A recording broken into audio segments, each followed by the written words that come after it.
महाराष्ट्र विधानसभा चुनाव की तारीख नजदीक आ रही है। किसी भी दिन इलेक्शन कमीशन की ओर से महाराष्ट्र में चुनाव की तारीखों का ऐलान हो सकता है। इसी बीच एनडीए में सीट बंटवारे को लेकर खींचतान तेज हो गई है। अब तक भाजपा, एनसीपी और शिवसेना के शिंदे गुट के बीच ही इसे लेकर संघर्ष की स्थिति थी। अब रामदास अठावले की पार्टी आरपीआई ने भी 10 सीटों की मांग कर दी है।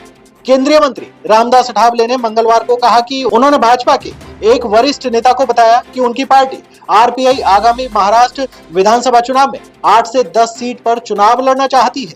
Republican party of India Athawale Bhajpa, मुख्यमंत्री एकनाथ शिंदे की शिवसेना और अजीत पवार की एनसीपी के साथ महायुति गठबंधन का हिस्सा है। एनडीए को ही महाराष्ट्र में महायुति का नाम दिया गया है।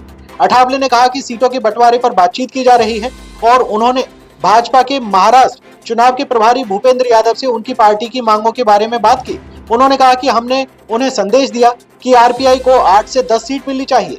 मुझे हमारे गठबंधन के साझेदारों भाजपा, शिवसेना और एनसीपी पर यकीन है। आरपीआई का अलग वोट बैंक है।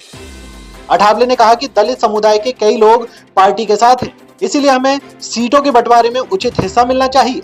अठावले ने स्पष्ट किया कि पार्टी केवल 8 से 10 सीट मांग रही है, यानी कि प्रत्येक क्षेत्र से 1 या 2 सीट। बता दें कि महाराष्ट्र में 288 विधानसभा के लिए नवंबर में चुनाव प्रस्तावित हैं।